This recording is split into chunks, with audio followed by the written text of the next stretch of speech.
What's going on, everyone? Welcome into this episode of the Chiefs Zone Podcast. My name is Farzin Vasugian. Happy Wednesday to all of you. We are live. We are live on Facebook, YouTube, X, Instagram, TikTok, anywhere where you can catch the podcast. We appreciate you all tuning in live, as well as the archive versions on Apple, Spotify, and anywhere else you tune into the Chiefs Zone Podcast. Thank you all for joining me. This is going to be a very good one. Got a lot to talk about here, as we'll be talking about the NFL mock drafts and all of those stuff out there. I'll give you my first Chiefs mock draft that I put out there for this year.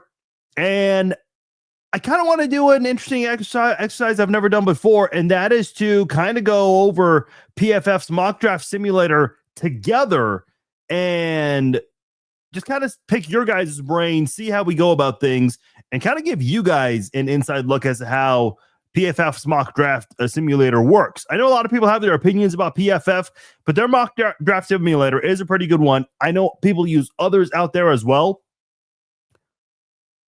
but theirs, I think, is the best in my opinion. And I want to do a mock draft with you guys. In fact, we might do a couple of mock drafts because, hey, why not? It's mid-March. It's before the NCAA tournament starts. And no, I'm not talking about the play-in games, which I think are dumb. The real tournament starts on Thursday, the round of 64. That's the first round in my book.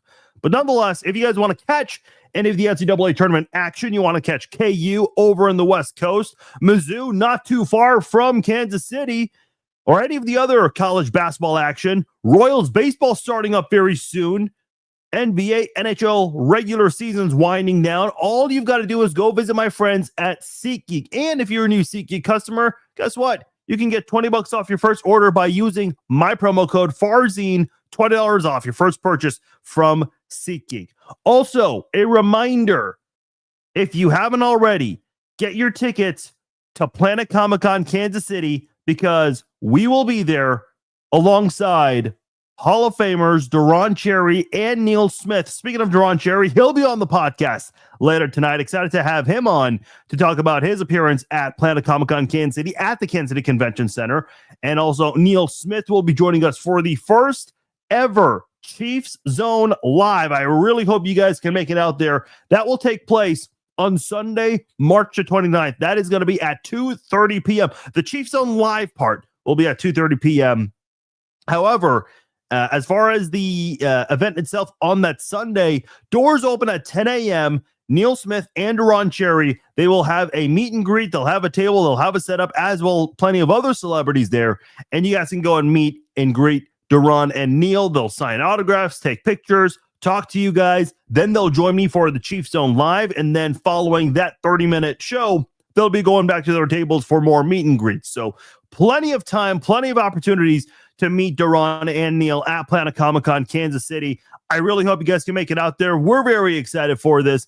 Deron is going to be joining us later on. We'll talk about his appearance at Planet Comic-Con Kansas City, as well as talking about the Chiefs this offseason and kind of pick his brain on everything going on right now with the Chiefs, the moves they have made, and kind of pick his brain on what he thinks is going to happen for with the Chiefs, especially in the first round of the draft. There's a lot going on there. And let me just get into this right now, because there has been a lot of talk about what should the Chiefs do in the first round. There have been a lot of mock drafts out there, and there are some people in the media who have the Chiefs taking a right tackle. I've already mentioned this before, and I'll say it again. I'm not actually opposed to the Chiefs taking a tackle at 9. Here's the problem. I think there's only one right tackle that's worth taking at 9, and that is Francis Maui-Noah. Now, if he falls to 9, would he still be Kansas City's preferred top option? I don't think so. But would Francis Maui-Noah be an upgrade at right tackle? Yes, he would. Now, in my opinion, and I'll ask Deron about this later on tonight, I actually hope the Chiefs go defensive heavy in the first round. And yeah, see, Ray, I see your comment there. Here's what's crazy is, and look, obviously before free agency, there are all kinds of thoughts and predictions as to what the Chiefs should do. But now that they got their running back in Kenneth Walker, and I think DeMercado and Brashard Smith are two guys who can certainly step up and contribute to this football team. I don't know the future of Kareem Hunt right now. Nobody seems to know. But I think it's safe to say Jeremiah Love is out of the equation, even if he hypothetically somehow falls to 9. I think in a weird way, it'd be great if that happened, because a lot of teams might be calling Brett Veach to trade up, and we know Brett Veach is not afraid to trade during the draft. He's done it multiple times in the past. But given that you're picking at 9, because what's been the complaint with Kansas City over the last 3 years when they've made it to 3 straight Super Bowls, it's that they're picking late in the draft. Which, look, I don't buy as a... That's not an excuse. You still find great players outside of the first round. I mean, the Chiefs got Creed Humphrey, Nick Bolton, Trey Smith, Chris Jones, Tyreek Hill. I know not all of them have been under Brett Veach, but the Chiefs have found many, many great players outside of the first round. Hell, the 2022 draft class, which has been getting all kinds of praise recently for getting big contracts outside of Kansas City now. Those guys played the most snaps out of any draft class. And yes, sure, it does help that they had a lot of picks that year, but those guys, a lot of them contributed plenty. So, in my opinion, I don't think trading down would be a bad idea, but you got to also look at the fact that picking at 9, the Chiefs have never picked this early before in the Patrick Mahomes era. In the entire Andy Reid era, they've never been scheduled to pick this early. The only time they've ever selected so early was picking at number 10 because they traded up to get Patrick Mahomes. And before that was when they had the number 1 overall pick. That was, of course, not Andy Reid's doing. That was when Romeo Crennel was the head coach, which led to the exit of Crennel and Scott Pioli. But the Chiefs are never in this position. So the hope is you can find an impact player who's going to be on your team well beyond his rookie contract and can be a great contributor. Whether that is going to be a Reuben Bain Jr., a David Bailey, a Carnell Tate.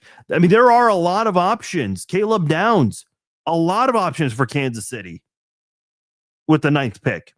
And having the number 29 pick and having more draft capital later certainly gives you that flexibility. And let's not forget something. And I know the Rams are going to be a good football team. So the 3rd round pick you got for next year's draft, that's going to be a late 3rd round pick. It's still additional draft capital nonetheless that Brett Veach will never say no to.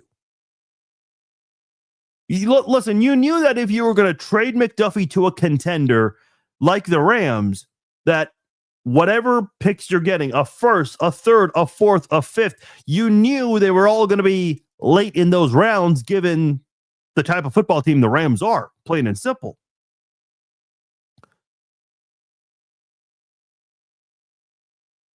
I'm curious to see what the Chiefs do in this upcoming draft. In fact, let's get right into my mock draft. So here's what I've learned about mock drafts. They're not very well received by everybody. Everyone's going to have their complaints. No one's ever going to, you're never going to bat 1,000 in the pleasing everyone department, if you will. You just won't. But this mock draft that I put together, which again is a mock draft simulator, so you have to go off who's available. You can't just insert names wherever you want. This was actually very well received by all of, majority of you, let me say, a majority of you. So let's get right into it, and I'll explain my logic for each one here. Let me just put one thing out there right away, because a lot of you guys complain that there's no wide receiver taken until the 5th round. I got Jeff Caldwell out of Cincinnati. The reason for this is every time, and listen, I'll do a mock draft with you guys so you guys can see this, because I want to pick alongside with you guys. Anytime the Chiefs were up to pick, there wasn't really a wide receiver worth taking at any of those spots that were available.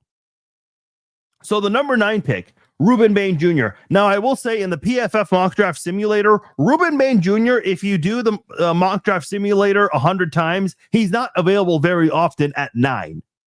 Now, here's my logic for going with not one, but 2 defensive linemen in the first round. I just think Kansas City needs to do anything and everything to improve the depth of the defensive line. The front 4 needs to produce pressure. They need to generate better pressure than they have in years past. There's nothing wrong with relying on the blitz getting after quarterbacks. Listen, get after quarterbacks however you want, but at times you cannot always rely on the dime and nickel blitz packages. Sometimes the front 4 needs to get in there on their own, and the Chiefs have struggled immensely with that. I think by adding Ruben Bain Jr., by adding Peter Woods, you signed Kyrie Tonga this offseason. You drafted Omar Norman-Lott and Ashton Gelati last year. I guess until he's cut or traded, you still have Felix Anudike-Uzomah, and the jury's still out on him. Teaming up with Chris Jones and George Karlaftis, I think this would be huge for the Kansas City Chiefs defensive line. And yeah, sure, you'll get more players in the secondary as the draft goes on. I think it'll be very similar to 2022, where you'll have multiple defensive backs. But if you have an elite front 4, that's going to help your secondary by a long shot. And we'll talk to Deron about that, given that he did play safety in the NFL. And that's certainly something he can attest to, being a former NFL safety. But the most important thing here is bring some muscle up front for this defensive line. Get an elite edge rusher like Ruben Bain Jr. And I know that there's a lot of concern with his arm length. Sure, I get that. But if he's projected to go in the top 10 in just about every mock draft, do you really think that the arm length concern is a thing with teams? Because here's what I will say. I think what you and I think are needs, maybe Brett Veach does not think the same way. I think people tend to forget that, because I see people say, oh, they have to take a wide receiver. And I don't necessarily disagree. I think wide receiver is very important. However, and this is not me speaking for Brett Veach or assuming for Brett Veach. Do the Chiefs view wide receiver as a serious need? Part of me really wonders if they feel that way right now. I'm not saying I would agree with them if they didn't, but I can actually see, to justify this logic, maybe the Chiefs aren't so focused on wide receiver right now because they feel like with Eric Bieniemy back, with Chad O'Shea back, and I've told you guys many times, I think the changes on the offensive side of the coaching staff, I think that alone will improve the wide receiver room. I truly believe that. But I think they're kind of in a position right now where they feel like they can manage with Xavier Worthy, Rashee Rice, Tyquan Thornton, and Jalen Royals, as well as Nico Remigio, as their, for now, their top 5 wide receivers. Now they're going to need to get more. Who knows? Maybe Jason Brownlee. Who else do the Chiefs have on their depth chart? There was another guy who's kind of been involved in some preseason games for them in years past. I'm trying to pull his name up right now. Jimmy Holiday. Maybe those guys end up surprising us in the offseason and in preseason games, and they end up cracking the 53-man roster. I don't know.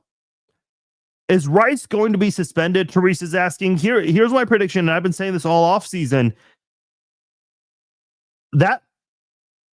First off, my prediction is it's going to end in a settlement. These things almost always end in a settlement. Almost. Keyword there, almost. Let's just say Rashee Rice's ex does not want a settlement. She wants to see this case go all the way to the end. That's going to take, when was this filed? Right after Valentine's Day? This is going to take probably close to a year. And by that time, Rice is going to be a free agent. And the NFL is not going to suspend a player if a case or investigation is still ongoing. The Chiefs sure as hell are not going to do anything. I know everyone's saying, oh, the Chiefs should go ahead and release Rice. The Chiefs are not going to do that until there's concrete evidence that he did something he should not have done. Because we have seen it with Tyreek Hill, the way he was framed and falsely accused. Well, I shouldn't say falsely accused, but I guess he maybe proved that his ex was lying about the 2014 incident. We saw this with Matt Araiza, who was accused of something very serious. And when investigators got involved and dug deep into it, they found there was no wrongdoing on Matt Araiza's end. There's another player who I can't think of right. Oh, Xavier Worthy. Once the DA started speaking to witnesses and dug deep into that, realized Worthy was not in the wrong and dropped the case and removed the charge from his record. So the Chiefs are going to wait for evidence to come out. If he's found guilty of something before the season begins, yeah, they'll release him. If there's video that comes out of him actually doing these things, yeah, they'll release him. Right now, there is no concrete evidence of this. Now, here's what I will say is that, do I think Rice is going to have a second contract with Kansas City, whether this goes in favor of him or against him? I don't think it will. I don't think the Chiefs will give him a second contract. I think the Chiefs are kind of in a position right now where they are preparing for a future without Rashee Rice, whether that's considering a receiver in one of the first couple of rounds or maybe a next year's draft. So to answer your question, I don't think Rice is getting suspended unless he pleads guilty or admits guilt to something, or there's visual, actual evidence of him doing something wrong.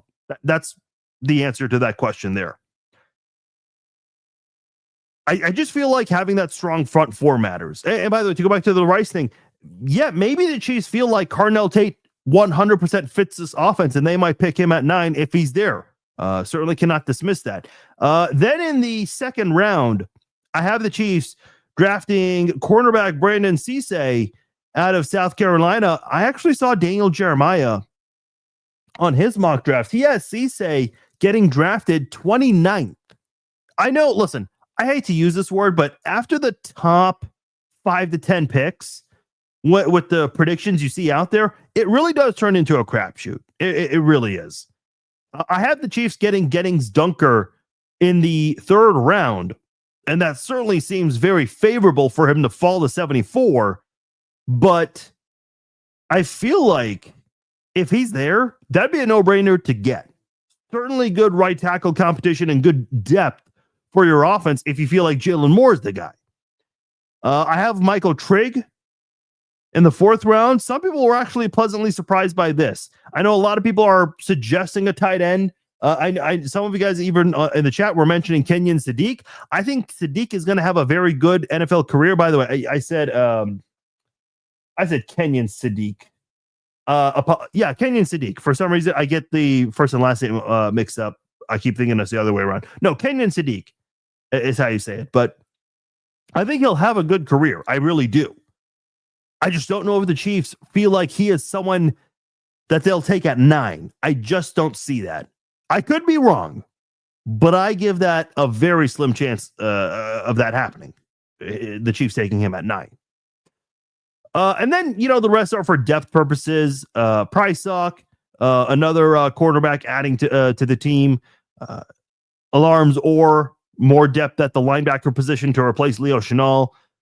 Because I think Jeffrey Boss is going to get promoted and get more playing time. You have Anthony McDonald. I think they brought back Jack Cochran as well. So I think a little bit of depth at the linebacker room would not hurt. Jeff Caldwell for depth purposes, and then VJ Payne locally from K-State adding to the safety depth there, since they're kind of thin in that position group right now, even with the addition of Alohi Gilman. So we'll see if the Chiefs get a free agent at the safety position, or if they target one or two in this upcoming draft.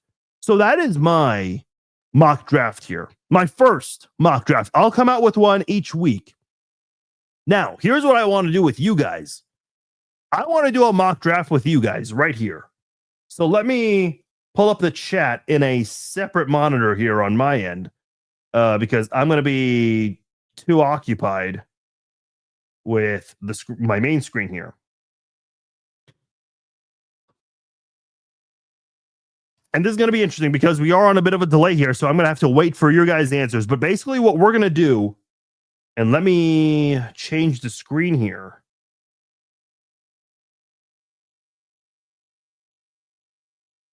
So there you have it. That is the PFF mock draft simulator. You can pick the team you want. I picked the Chiefs, and I picked all 7 rounds. You can also decide, draft how other teams are going to draft, positional value, care for positional value, draft for needs, randomness. That's kind of interesting because sometimes we do see these weird random picks, and that's when the word reach gets used a lot of times. I'm just going to leave that the way it is, the default right there. But we are going to pick it with the Chiefs, and we're going to go all 7 rounds. So here we go. Las Vegas obviously is first. We'll start the draft. And let's see who went 1 through 8. Mendoza, obviously. Ruben Bain Jr. went number 2. Jeremiah Love at 3. Arvell Reese at 4. David Bailey 5. Carnell Tate 6. Oh, not a good look for Kansas City. Caleb Downs at 7. And then Sonny Styles at 8. 3 Ohio State players consecutively taken. Okay, so your options, your top options are Francis Mauigoa, Mansour Delane, Dylan Thieneman, Spencer Fano, and Monroe Freeling. 3 offensive tackles. 2 of them are right tackles. Who would you guys take if this is what's available for you at number 9? And I know Chiefs fans are not big fans of a right tackle being taken this early.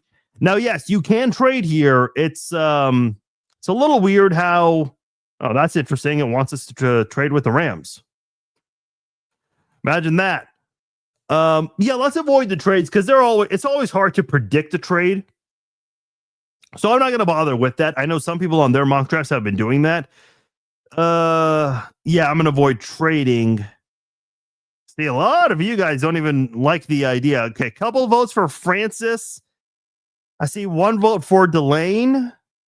Look, again, I know a lot of you guys aren't particularly fans of taking a right tackle at 9.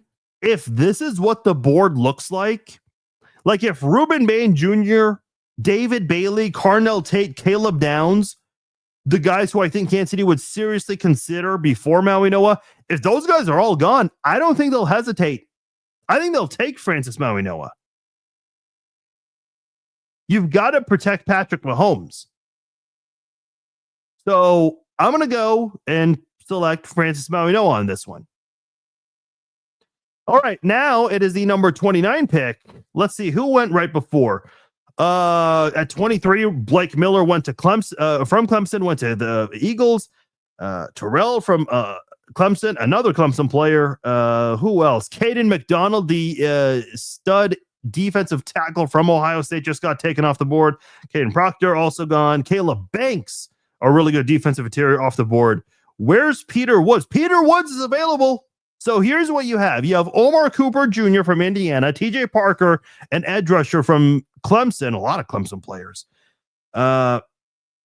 Max, I'll be honest, I don't know how you say his last name. I think he's a left tackle, not a right tackle. No, he is a right tackle. Never mind. Well, the Chiefs just took a right tackle, so with our mock draft at least. Denzel Boston, wide receiver from Washington, and then Peter Woods, a defensive tackle from Clemson. You also have Colton Hood, who I think in Mel Kiper Jr.'s mock draft, he has the Chiefs taking Colton Hood with the 29th pick. So I want to know from you guys, Kenyon Sadiq. I don't think Kenyon Sadiq is available. Who do you guys want out of the guys on this list? Let me see. Kenyon Sadiq on this mock draft went to the Vikings at 18. So unfortunately, he is not an option. Who do you guys want? Cooper, Parker, Boston, Woods, Hood? Who do you guys see? I want Peter Woods. We're getting a couple of votes for Peter Woods here, so let's go ahead and go. See, Peter Woods, man, that's a guy that I've been keeping an eye on for quite some time at 29. I like that pick, so let's go with Peter Woods there. All right, now to the 40th pick. Denzel Boston just went to the Browns on this mock draft here. Okay, so you have guard Emmanuel Pregnon, Brandon Cisse from South Carolina. That's my vote right there. Ty Simpson, obviously the Chiefs not going to target a quarterback. D'Angelo Pons, another good quarterback that's available. And then Chris Bell, the wide receiver from Louisville, who's made some headlines today. Who do you guys want? Pregnon, Cisse, obviously not Simpson, Pons, or Bell. Who do you guys want with the first, second round pick? Oh, a couple of you guys picking Colton Hood. I was kind of late on that one. I know we're on a delay with the stream, but that's okay. So I'll give it a minute here. I'll give it a minute. Cisse, okay, see, that's my vote right there. Cisse.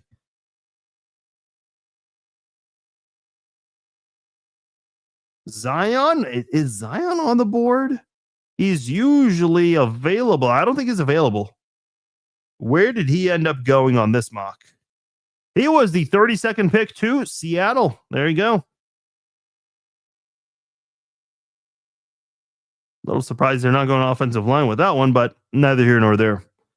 So who do you guys think the Chiefs should take with the 40? Okay, a lot of you guys seeing Cisse. So let's go ahead and make that pick. Let's make that official on this mock draft. By the way, we'll do a second mock draft because I want you guys to see just how different this gets. Okay, this is where things get interesting. This is now the 74th pick, the third round. Mike Washington Jr., the running back from Arkansas. Dominique Orange from Iowa State, defensive tackle there. You have another guard in Kalen Rutledge. Tight end Max Clare. Edge defender Romello Height. Who do you guys think the Chiefs should take? I like Kamari Ramsey. Might be a little bit of a reach for 74, but hey, if no one's willing to trade down with you, and if you really believe in that player, that's an option there. All right, you guys tell me, with the 74th pick, what should the Chiefs do? Man, a lot of votes for Cisse still coming in. That might have been one of the more unanimous or close to unanimous decisions we've had with this mock draft so far. I'll give it a minute because I know we are on a bit of a delay, or maybe some of you guys just don't really know what to do in this situation because it does get pretty hard. And see, this goes to my point earlier. There aren't a lot of wide receivers that are available every time the Chiefs are up to pick. So that's kind of what makes this mock draft interesting. Is every time the Chiefs are selected to pick, there aren't a lot of great options at wide receiver for them to go after.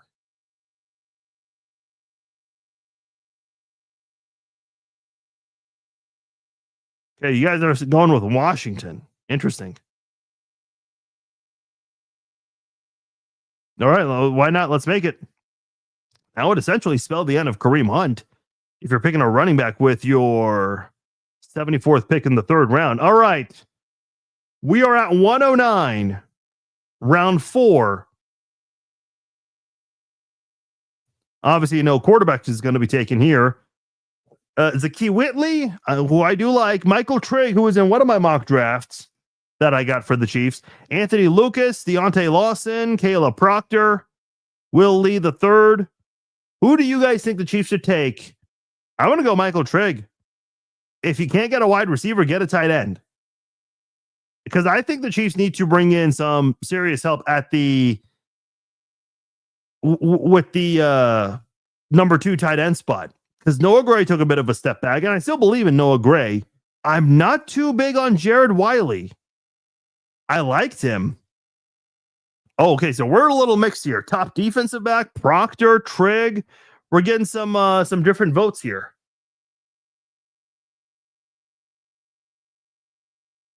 So I guess it's between Whitley, Trigg, and Proctor, all different positions, a safety, a tight end, and a defensive tackle. You guys are going with the tight end. Okay, Michael Trigg, let's make that pick there. All right, moving on. Later in the draft, in day 3, it is the 146th pick. Again, this is kind of where, and I hate to use the term crapshoot, but that is kind of how mock drafts go. I would not be opposed to getting a depth player here for your offensive line. Jager Burton, I think this guy's played some different positions. Yeah, Burton has played some right guard, some left guard, and center. He's had at least 379 snaps at all interior positions in his college career. That is significant. That kind of flexibility teams really like. All right, who do you guys want? You love to run and you hope to meet him one day. Well, Christine, if you're in the area, he is going to be at Planet Comic-Con, Kansas City, next Sunday, March the 29th. Get your tickets at Planet Comic-Con, Kansas City, if you haven't done so already. PlanetComicCon.com is the website. Let's see. What are you guys picking here? Defensive end from Iowa? Max Llewellyn. Let me see his numbers. Not a good run stopper, according to his grade here, but a really good pass rusher. Any other votes? Let's see. Okay, you guys are wanting the defensive end from Iowa. Llewellyn. What side am I using? PFF, Pro Football Focus. All right, let's go with Llewellyn. Let's see how many more we got. 3. Why not? Let's get a wide receiver here. Let's go with Kevin Coleman Jr. just to speed this up here because it is, late in the draft. Let's add another quarterback here because that's what Kansas City needs. Julian Neal. And, I like Eli Heidenreich. And I kind of wonder if the Chiefs will bring back the fullback position. VJ Payne, who was in my other mock draft that I showed you. Who do you guys want? You want the fullback Heidenreich from Navy, or do you want the safety from K-State, VJ Payne? I'll let you guys vote on this one. Draft John Cena. That'd be pretty good. Okay, we got to vote for Heidenreich. Got to vote for Payne. Maybe some bias involved in this one. I can certainly understand that. Let's see. I'll give you guys a moment because I know.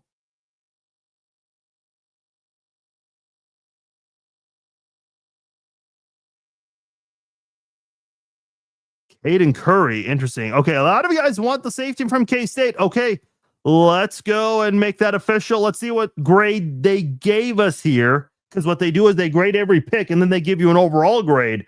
Our overall grade is a B+. Okay, not bad. So the Francis Mauigoa pick, that's an A-. The Peter Woods is a C+. Interesting. I guess it's because, there were other options available. Yeah, it says that we should have drafted Omar Cooper Jr. at wide receiver because that was a bigger need instead of Peter Woods. Again, this is their analysis, so their analysis might not be the exact same as Brett Veach or Howie Long or Howie Roseman, whoever else. C say A-, couple of B's here in the 3rd, 4th, and 5th rounds. Kevin Coleman Jr., A-. The last 3 picks, all an A or A-. So, okay, not a bad mock draft. Now, I'm going to redo this, and I'm going to do my own mock draft. Now, keep in mind, Francis Mauigoa was the best player available when the Chiefs picked in our first mock draft. Let's do a second mock draft here. 7 rounds, just going to pick the Chiefs. Not going to bother changing the settings here. I'm just going to leave it at the default, and let's draft. Oh, what do you know? It's the exact same. Okay, and look, I don't think they'll be shy about taking a right tackle, so I'm going to go Francis Mauigoa. Let's see. Okay, this is different. Look at the number 29 pick. Look who's available this time. Caden McDonald is available. I think Caden Proctor from Alabama, he was available, but not in our second mock draft. So I'll take Caden McDonald. I like that player a lot. Here's another player that's available this time. Zion Young, the edge defender from Mizzou. I think a couple of you guys were even suggesting that, but he was not available. He was taken 32nd in our previous mock draft to Seattle. This mock draft, he is available. So it does change up however many times you do the PFF mock draft simulator. I also picked Cisse with my previous mock draft. And the mock draft I showed that I did on my own and the one I did with you guys. But I do like Zion Young because the Chiefs did not take an edge defender with the first 2 picks. I think they should do it this time. All right, down to the 3rd round. Elijah Starrett's available. Oh, Zachariah Branch. I like that pick a lot. Yeah, I'm going to go Zachariah Branch on this one. Let's get a wide receiver with the 74th pick early in the 3rd. All right, now we are in the 4th round. Michael Trigg is also there again. Yeah, why not? Let's go with Michael Trigg because I think they'll go tight end before a linebacker with their 4th round pick. All right, we're now in the 5th round. Got a couple of 5th round picks here. Charles Demings from Stephen F. Austin. Yeah, we could probably use another defensive back here. Devin Marshall, another defensive back that's available around this range here. Yeah, let's go with Demings from SFA. Prysock was in one of my mock drafts. Kevin Coleman Jr. He's available on this one here. We just took a cornerback. So do you take another one? Because in this mock draft, we've only taken one. Prysock would not be bad. Now, maybe you want to go to the safety. Yeah, let's go safety this time. Let's get Tafe from Texas. 2 more picks left. Let's go back to the quarterback position. Why not? Let's get Massis from Cal on here. I'll be honest, I'm not a big fan of the way the second part of this, the second half of the mock draft is going. VJ Payne's not available, I guess, in this one. So yeah, let's get Heidenreich. Bring the fullback position back to Kansas City. What grade did we get here? We got B plus on the other one, right? This one's an A minus. This one's a little better. We got a better grade for the 29th pick with Caden McDonald. They obviously like Caden McDonald more than Peter Woods.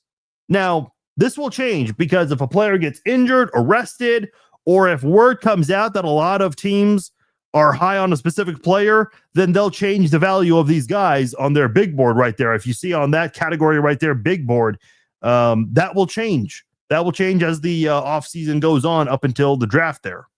So, all right, I'm going to do one more, and I'm going to make this one very quick. I just want to see who's going to be available at 9, because the first 2 times, the best player was Francis Maui-Noah. Let's do it again. Let's see what happens. Okay, see, this one's a little different here. So Francis Maui-Noah went with the 6th pick to Cleveland. Caleb Downs is available. If you're going to pick between Caleb Downs and Mansour Delane, I think it's pretty obvious you're going Caleb Downs. Okay, the 29th pick. Not a big fan of the availability here. I'm actually not a big fan of the first 3 options, but I do like Caleb Banks from Florida. I do like Peter Woods from Clemson. 2 strong defensive tackles there. There's also Colton Hood, the quarterback from Tennessee. I would not be upset with either 3 of these guys. My preference would be Peter Woods. You get a good defensive back there in Caleb Downs. Why not add some muscle to the middle of that defensive line with Peter Woods? Okay, I'm not going to go through a whole nother mock draft. I actually do want to keep doing the first round. We only want to do the first round, and we'll pick the Chiefs. All right, who's available? Caleb Downs, your best player again. And then this one, this one, I like the options. Caden McDonald being there is nice. Keldrick Falk is available. He's slipping on this mock draft. Okay, let's go Caden McDonald, because I think he's the best player right there for Kansas City. It gives you a B. Interesting. Okay. I mean, they're giving us a B for the Caden McDonald pick because they felt like Keldrick Falk was the better option at edge rusher. Okay, let's do this again. And I'm just going to do the first round here. This is interesting. No Francis Maui-Noah, no Caleb Downs. Who would you guys take? It's got to be Cardinal Tate. Who would you rather have? If this is exactly what the first round looks like, Reuben Bain Jr. is gone, David Bailey gone, Jeremiah Love's gone, Caleb Downs, Francis Maui-Noah, Arvell Reese, they're all gone, Sonny Styles. If it's between Mansour Delane and Cardinal Tate, I want Cardinal Tate. I would absolutely go with Cardinal Tate. Yeah, a lot of you guys saying Tate as well. That would be a lot of fun to see in Kansas City. And then why not? Let's keep it with the Ohio State boys and get Caden McDonald again. Now, this time... this mock draft does not like Caden McDonald. Not at all. Okay, let's do it again. One last time. I just want to see who's available in the first round. Oh, look at this. Look who's available at 9. David Bailey's available. See, this is what happens when you play with the mock draft so many times on PFF, and I'm sure other websites have their own mock draft simulators. You want to see what's available to you each time you do this. And in this one, obviously you're taking David Bailey, but I would be shocked if he's there at 9. So what's the order of the top 8? Fernando Mendoza, obviously. By the way, no matter how many times you do the mock draft simulator, Mendoza always goes number 1. Even if you change the settings with randomness and position value, Mendoza goes number 1. But everything else, 2 through 8, it's always different. So it goes Sonny Styles, Francis Mauigoa. It's funny how Francis Mauigoa goes 3rd here, but more times than not, he's available at 9 to us. Ruben Bay Jr., Arvell Reese, Jeremiah Love to the Browns at 6, Dylan Thieneman, and then Carnell Tate. So that's how David Bailey fell. Obviously, you take David Bailey. And then with the 29th pick, you go with a different Texas edge defender. No, you already got a Texas. Yeah, why not? Let's do. Does it give us a good grade for Caden McDonald this time? Because we already got an edge defender. So let's go Caden McDonald. It still does not give Caden McDonald pick an A. Come on, man. Obviously, they love David Bailey, and they think that is great value at 9. Can you look at the other 8 picks before? Yes, you can. You might not be able to see it very well on your end, Matthew, because here, let me just do it one last time just to show you guys, because it is probably way too small on your guys' end. So let's start the draft. Okay, Francis Mauigoa is the best player available. On the left-hand side right here, it shows you who went before you. So that right there on the left, it tells you who went first. Now, if you're doing this on your smartphone, it'll look a little different, but all the it'll still be there. It just looks a little better on the on a computer than it would on your phone or anything else. So I've been wanting to do that with you guys for a while. I actually wanted to do it on Monday, but the Justin Fields topic kind of took over. I will say this. I did want to get into some AFC West news that we've gotten. And this was, I believe, yesterday with the Denver Broncos giving up a lot of picks to get Miami wide receiver Jalen Waddle. The Broncos are trading away a 1st-round pick, a 3rd-round pick, and a 4th-round pick in exchange for Jalen Waddle and a 4th-round pick. So 4th-round swaps, but the Broncos are sending a 1st and a 3rd for Jalen Waddle. This is damn near close to what the Chiefs got for McDuffie just with this year's draft capital, which is a 1st, a 4th, and a 5th. Look, I like Jalen Waddle. He's a good wide receiver. I don't know if I would I would not have given up that much for Jalen Waddle. At first, I thought this was a joke. Like, you know how there are a lot of fake Adam Schefter accounts like Adam Shifter, or they sneak in an extra S somewhere in there, Adam Schefters. I thought it was one of those accounts, but no, this was a real trade by the Denver Broncos, which was a surprise to me. And it kind of just made me question what would the Eagles demand for AJ Brown? What is his value? I'd be very curious to know. That's a lot for a wide receiver that's never made the Pro Bowl. Yeah, I kind of had the same thought there too. Again, I like Waddle. I really do. By the way, some people are mentioning how Waddle got a job with a new team before Tyreek Hill.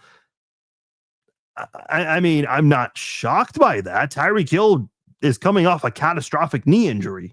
Like, he's going to be on the shelf for quite some time. I just feel like the Broncos gave up too much. And listen, if they think Bo Nix can turn Jalen Waddle into AJ Pierce or Alec Pierce, excuse me, Sure. Should the Chiefs get Juwan Jennings? I'm not opposed to that, but they don't have a lot of money on the salary cap right now. Let's look how much do the Chiefs have. It's not much. $8.2 million in cap space. I mean, they're going to be drafting players and then maybe signing a few more free agents. Now, this is with the top 51 players, worth noting that. But I think they've got to restructure one more contract. That's what they've got to do. By the way, I want to see something with all the teams' cap space because I know Buffalo was over the cap, but that's because they had moves that were not official. Where are they now? Because Allen recently restructured, so they're at $9 million in cap space, almost close to Kansas City, $9.8 million, and then the Chiefs at $8.2 million. So not terribly far apart there. The Dolphins are $8 million over the cap.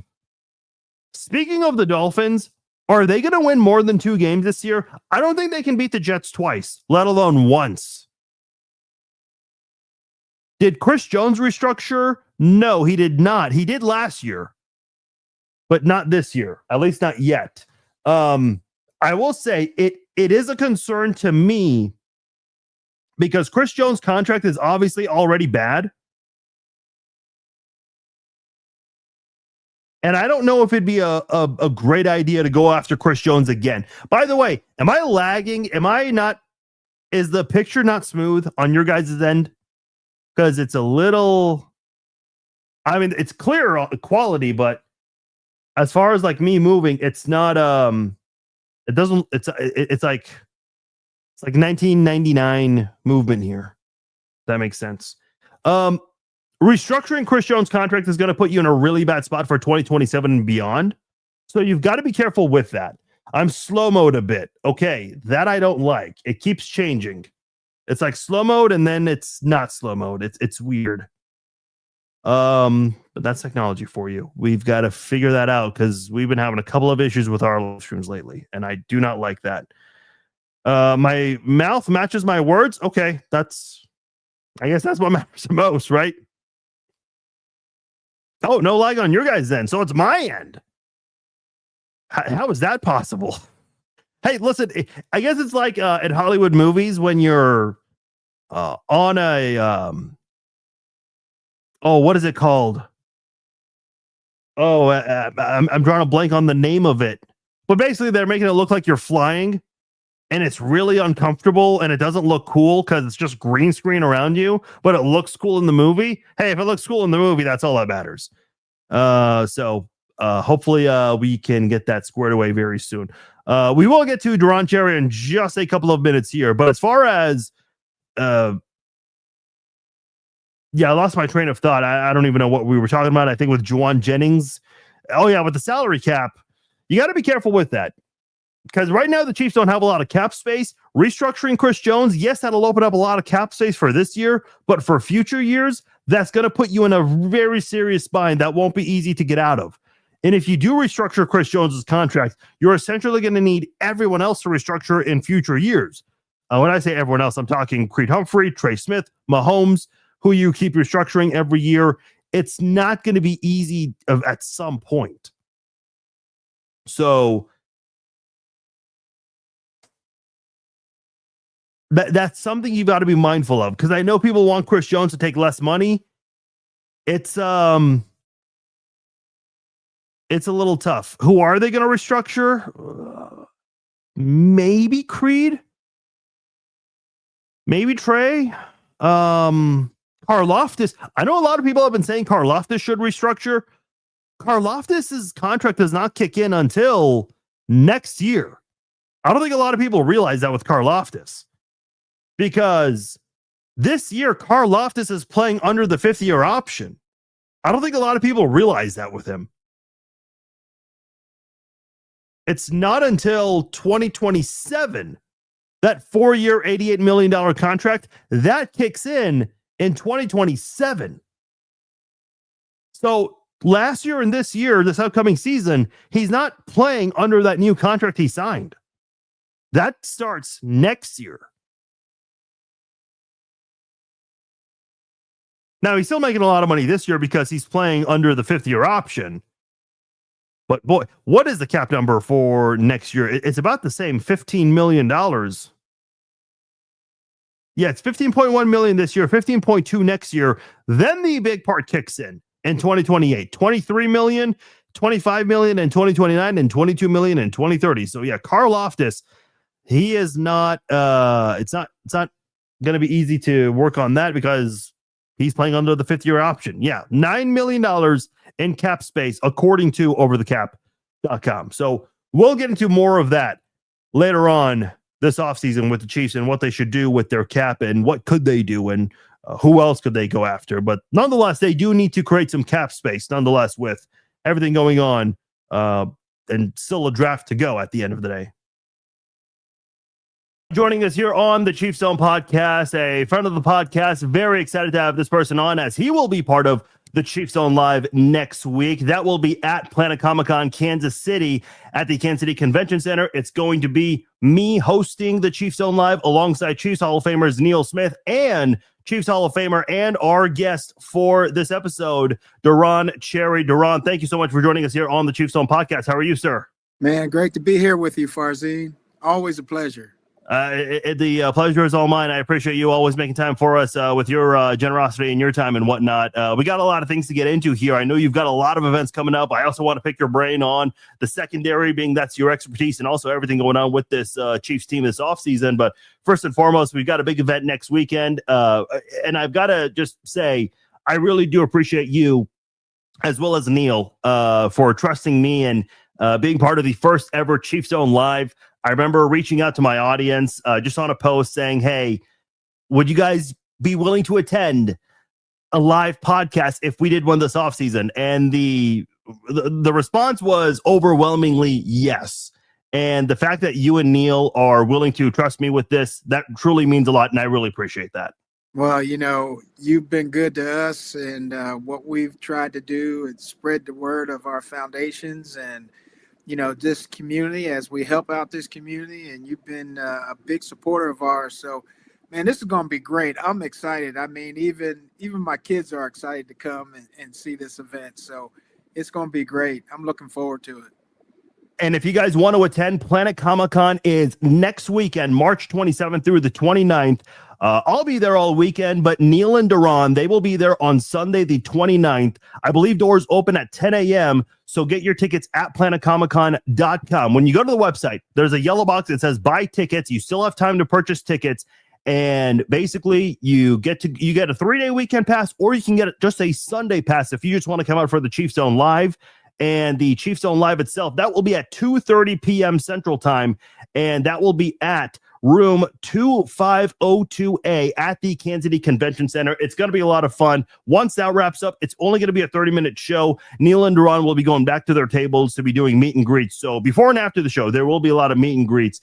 And by the way, Deron, if people want to bring a football, a poster, your jersey, Neil's jersey, whatever people want to bring, they are encouraged to bring that. Those are certainly encouraged at Planet Comic-Con Kansas City. Absolutely. Bring whatever you have. We'll be willing to sign it, autograph it, whatever. That's what it's all about. That's what we're here for. And hopefully we can raise some money for charity.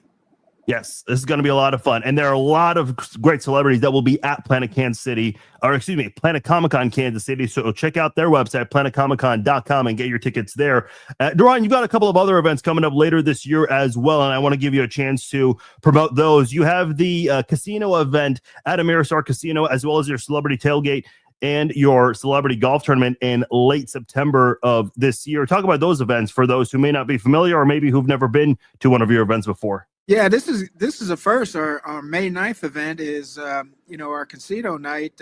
We gracious partners with Ameristar Casino. They're going to let us host a casino night there. And this is going to be a fun night because it doesn't matter if you gamble or don't know how to gamble. This is where you can learn without even putting up money of your own, right? So this is a fun event. We're going to have a great time. There's going to be a lot of people there enjoying the evening. Get an opportunity. You can even, book a reservation at the hotel and spend the night there. Enjoy this evening because it's going to be great and have an opportunity to have a lot of fun. We'll have some players there and, this is great. And then, of course, in September is our kickoff for our golf tournament event. We'll have our tailgate party on Saturday, September 26th, and then we'll have 2 days of golf on the 28th and 29th. So if you want to participate, you want to show up at the event, if you want to be a volunteer, you can go to the site and register. If you want to be a sponsor, if you want to play golf, we have all kinds of opportunities for you for those events that are coming up in September as well. Awesome. If you guys want to check out any more information on that, they're going to be working on their website. They're working on getting that back up, but it is going to be DeronCherryFoundation.org. So very exciting stuff coming up for you guys, Deron. And speaking of exciting, it's been kind of an exciting couple of weeks for the Chiefs. A lot going on with them. It all kind of started off with the Trent McDuffie trade. I know there's been speculation for several weeks. Are the Chiefs going to keep him? Are they going to extend him? Will they trade him? I know the big narrative on Brett Veach ever since he became the general manager is that the Chiefs just don't give second contracts, at least big second contracts, to defensive backs that they draft. I'm wondering what your reaction was when Trent McDuffie got traded. I was a little mixed reviews. I like Trent McDuffie. He's been a great addition to the Chiefs kingdom. I mean, he came in here as a rookie and performed extremely well. I mean, he leaves, the team, he's got 3 Super Bowl rings or 2 Super Bowl rings? Oh, yeah. So, I mean, what more could you say about a guy that's come in and played the way he's played over the years and, brought leadership to the secondary and stood up against some, tough odds and some tough situations and came through.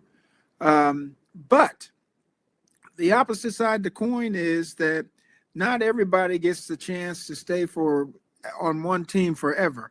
I was fortunate enough to do it in my career, but that was, before free agency and, the way the money has changed now. It's made it a lot different with the salary cap and things of that nature. But I look at it and say, God, what did we get in return?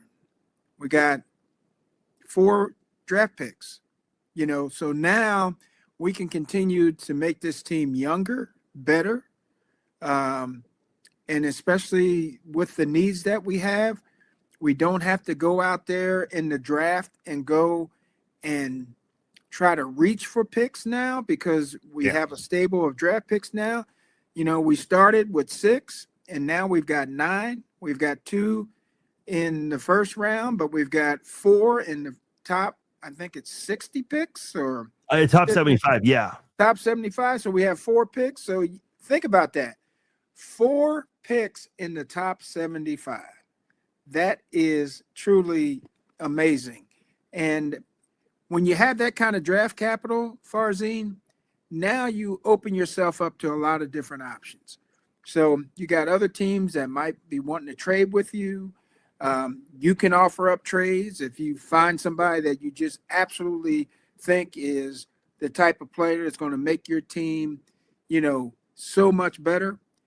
You have the capital to be able to make those deals happen when it comes to the draft. So, yeah, I'm sad to see him go, but what it's done for this team is put them in a position where they can continue, to strive to win championships and not just have to have this huge rebuilding type of situation that most teams that go to a Super Bowl and win come back and have to do that.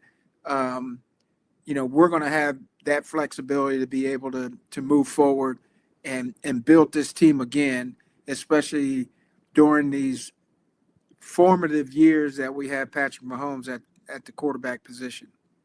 Yeah, and I definitely want to pick your brain on the draft later on because you're right about that flexibility. We saw that with Tyreek Hill 4 years ago, and one of those players you got was McDuffie, and now trading him away does the exact same thing, giving that flexibility. We'll get into the draft in a few minutes, but the secondary is going to be interesting, and I'm sure, the Chiefs will probably have a focus on the defensive side of the football, especially in the secondary, like they did 4 years ago.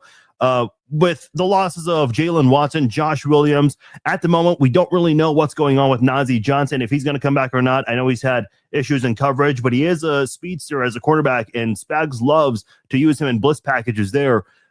I just look back at 4 years ago, and my biggest criticism going into 2022 was there were way too many rookies in the secondary. Brian Cook, Trent McDuffie, Jalen Watson. Those guys all ended up being great for Kansas City from the get-go.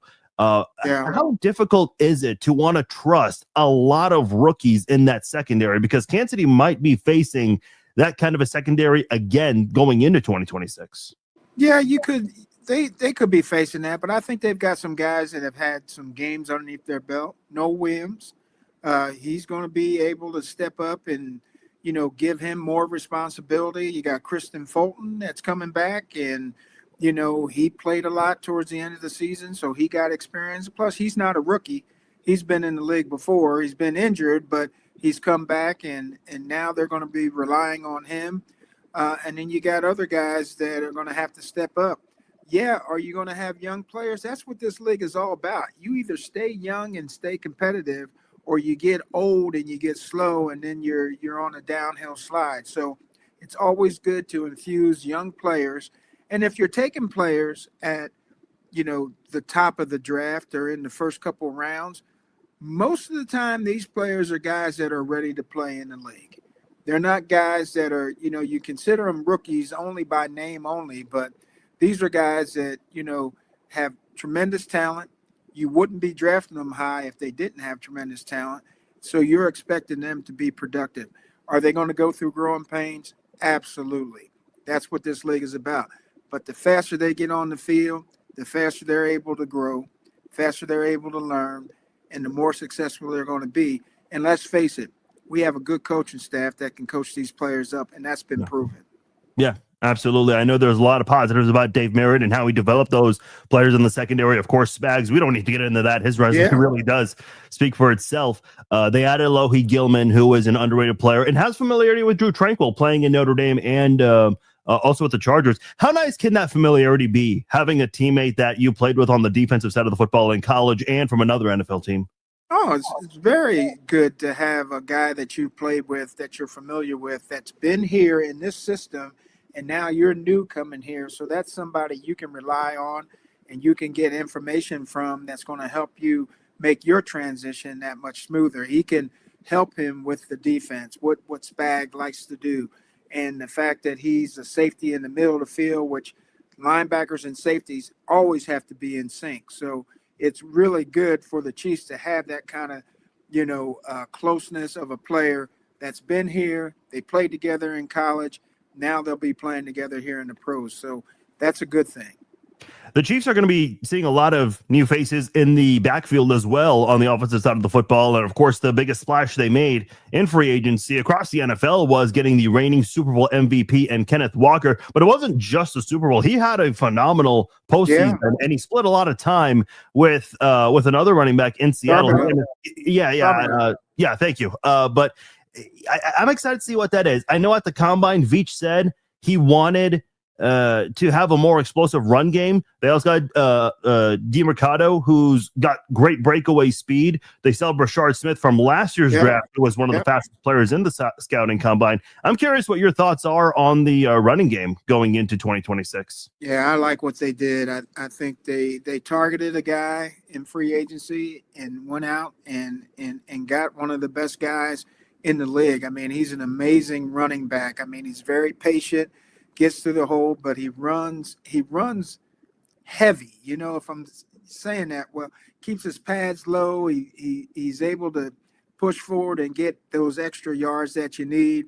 Short yardage and goal line, he's going to be a factor. So I like that. And what it does is it takes the pressure off of them to having to draft a running back that has no experience at all. And, normally you can get good running backs second, third, fourth, in our case, 7th round picks, right? Because we've had success with that. So, I like what we did, and I think it's going to bode very well. We've got Eric Bieniemy coming back as the offensive coordinator, and he wants a tough, physical football team. He likes to run the ball, and I think that's going to bode well for this football team, especially on the offensive side. I want to know your thoughts on this, and if you could maybe elaborate on this, because if you pay attention to football or listen to enough analysis out there, you'll hear that having a good running game can open up the passing game. And when you look at last year, yes, the Chiefs had a lot of speedsters, but they weren't able to utilize that. Now, part of it was some misconnections there on deep plays, with open receivers. That's got to improve for sure. But you saw a lot of defensive backs against Kansas City not stack the box because they had no fear with that Chiefs running game last year with Pacheco and Hunt. Now you kind of have to stack the box and really show respect to Kansas City's offense, especially the running game, and that can really open things up with play action, something they didn't do a lot of last year. As a safety, can you elaborate on that and talk about how difficult that can be for a defensive back to kind of have to be ready for anything and everything with the Chiefs offense that hopefully will have Patrick Mahomes early in the season? Yeah, especially if the safeties and corners. I mean, you're all part of that run stopping defense, So if a team is running the ball against you and they're successful with it, you have to cheat up. You have to be in a position to make plays and shorten the gain. So you're constantly coming up, and especially against a team that's able to run the ball against you, you have to be able to come up and limit gains. Well, if you're going to start cheating up just to stop the run, then all of a sudden they start throwing play action pass against you. Man, all of a sudden you're caught off guard, and now you're in a position where you don't want to be, where you're chasing rather than in front of your receiver. And that's what happened last year. A lot of times our defense or our offense couldn't run the ball successfully enough to give our receivers an opportunity to get open. So what you saw is a lot of defensive schemes where they were just clamping on our outside receivers, right?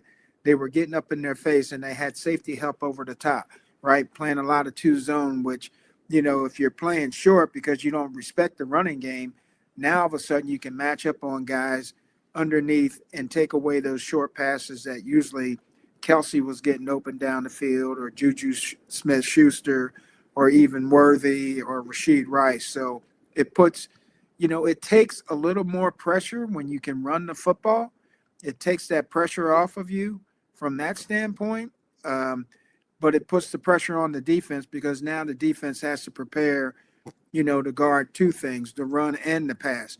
When you're one-dimensional, it's easy. You can play so much freer on the defensive side because you're not respecting the running game. You're not even looking or thinking about, having to guard against the run. You can focus mainly on the pass, give yourself more room, and you can break on the ball. And how many times last year did we see teams breaking on balls and disrupting pass patterns and seemed like they were in tight coverage all the time because they didn't have to fear any kind of running attack against them that would put them on their heels.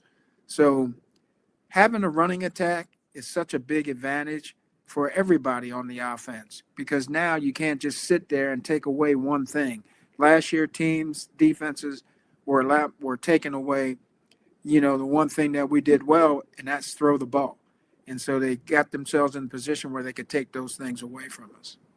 One of the biggest moves that got a lot of Chiefs fans excited was the Chiefs re-signing Tyquan Thornton. He was great during the first three games when Rice was suspended and Worthy had to miss those first 3 weeks due to injury, and he really stepped up. And I think a lot of people across the league saw a much different Tyquan Thornton than what they saw in New England. A lot of Chiefs fans were really disappointed with the usage and lack thereof after Worthy and Rice came back because he was hardly ever used after that. The hope is, especially with Hollywood Brown moving on, that Thornton will be used much more this season. I'm curious what your thoughts are on Tyquan Thornton and if you think the Chiefs will definitely utilize him more this year than they did last year. Well, I hope so. He's a Rutgers guy, so it's all good, right? No, he performed extremely well. I mean, he was the go-to guy for Patrick. Going down the field, it seemed like he was the only one that seemed to be getting open on a consistent basis. And a lot of times Patrick wound up missing him.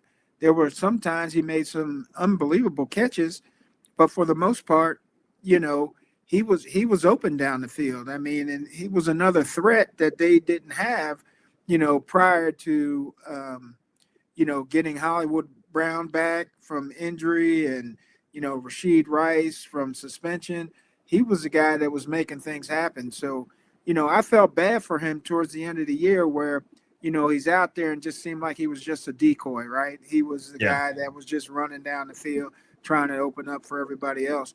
And I can understand what his frustration was and saying, hey, look, I can be a much bigger part of this offense if you allow me to be a bigger part of this offense. So I'm sure we'll see that this year. A couple more questions with you, Deron. I do want to get into the draft. We talked earlier how trading McDuffie does give you all this flexibility. And we know the Chiefs are going to be aggressive in trying to make moves, trading up or down. Veach has done that in years past. There is a lot of speculation what the Chiefs could do. They could get two defensive players. They could get an offensive player or a defensive player, excuse me. I'm also seeing, all these different mock drafts, having the Chiefs get all these different players. I'm wondering, do you have a preference? Do you want the Chiefs to get two defensive players? Do you think they should split it with offense and defense just in that first round alone? I mean, I still think they have the ability to sign some players in this offseason that probably weren't here last year, that are still viable, good players in the league that maybe can give them 1 or 2 more years and get them at a very cheap price where it's not going to overload their cap. I think there's still some guys out there that they're probably looking at and saying, well, hey, if they're available, even after the draft or even during the draft, these are some players we may take a look at that will make us even a more better football team from an experience standpoint, rather than relying on rookies to get it done. But I will say this, that if I'm looking at this defensive football team and I'm looking at getting, a dominant pass rusher or a run stopper, I'm gonna look hard, as a coach and say, there's one guy that if we plug into this spot can make our whole defense 10 times better than it was last year, because now we'll be able to get consistent pressure on the quarterback with some of the moves that we made in the offseason, getting Tonga, right, from New England, you watch the film on him, he pushes the pocket. Similar to what Chris Jones has been able to do all these years. You get two guys like that, and then you get a dominant pass rusher. And if, you get some of the other guys coming through that we saw last year that played, fairly well, hey, this defense could be dominant. And then that will help your secondary as well. You talk about those young players in the secondary. What helps them the most? Pass rush, right? Yeah. So if you're able to get a pass rush and get, constant pressure on the quarterback, it's going to help them, especially early in the season as they develop. I see a couple mock drafts having the Chiefs take a right tackle. Francis Maui-Noah, that's someone who is certainly a top 10 pick. You don't see a lot of right tackles get selected that early. Spencer Fano, some have him in the top 10, some have him much later in the first round. But a lot of Chiefs fans online don't like the idea of taking a right tackle in round 1. Do you have any opposition with that, or would you be in favor of a guy like Maui-Noah at 9? It depends on who's available. I'm not saying that, going after a right tackle. We've gone after tackles before and it hasn't worked out. We've traded for tackles and it hasn't worked out. So I wouldn't be dismissive of it, but yet if there's somebody else that I think is better when they're picking in the draft at the 9th slot, if they hold on to the 9th slot, then I would take the more dominant player. Something I wanted to ask you before we get out of here, Deron, this is off topic from the Chiefs in their offseason. I had the opportunity to talk to Kevin Patrick Allen, who is a documentary director, and he's putting together a documentary on Jim Tyrer and the controversy of him not getting into the Pro Football Hall of Fame. The documentary is called Beneath the Shadow, with a release date still to be determined. But we spent some time talking about you a little bit on there, and he had mentioned that your family had helped out and taking care of Jim Tyrer's kids. I know Jan Sennerud, who I met at your golf event, he also stepped up as well in helping take care of Jim's kids shortly in the tragic events that took place. I'm wondering if you could maybe elaborate on some of the things that you and your family did in helping out Jim Tyrer's children shortly after that horrific event. Yeah, so my sister, Farzine, was a teacher here at one time at Barstow High School. Yeah. And so she was the head field hockey coach, and so she actually was Jim's daughter's coach at the high school where her and her brother went. So one of the things that she did was she got an opportunity at times to babysit them. And so they were around quite a bit. I got to know them quite a bit. And but yeah, she was their babysitter for, during that time period that the family was going through all this. And they were great kids, and it was unfortunate. And it's just unfortunate too that the short-sightedness of what we know now that players have gone through with CTE and things of that nature, that we don't understand, all the ramifications of that. But we do know that, potentially Jim suffered from that.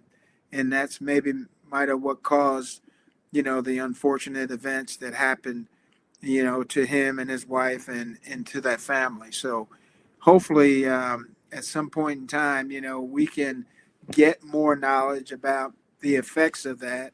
And I'm hopefully that we will. I'm hopefully that the league will take that up and put more resources into the study of, CTE, because, you've got generations and generations of football players that potentially could be suffering from something like this. And we got to figure out better ways to either diagnose this issue, or get into a better situation from a medical standpoint, that we have some idea of what those symptoms are and be able to give players help before it gets to that point.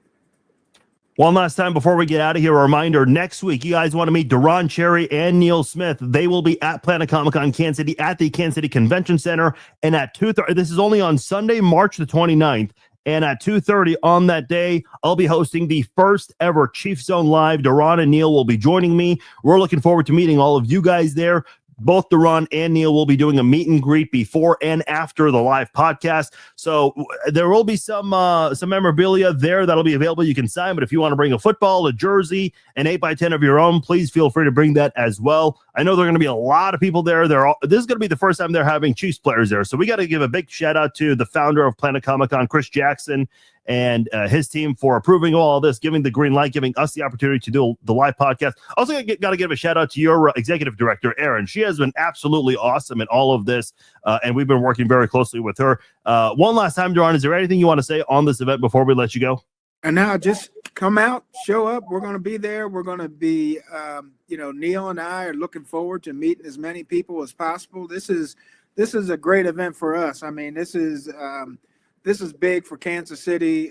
This event has always been a big time event in the springtime for Kansas City, and to have two former Chiefs, Hall of Famers there is going to be extra special for the fans. So come out. We want to meet you all. We want to sign autographs. We want to talk about maybe some funny stories that maybe you haven't heard, but maybe Neil and I will be able to share with the fans. So, we're just excited and honored to be there. All right. Well, I'm looking forward to it, Deron. It's going to be a fun time. Deron, it's always great talking to you. I appreciate it. We'll see you next week, and be well. Stay safe. Thank you. Appreciate you.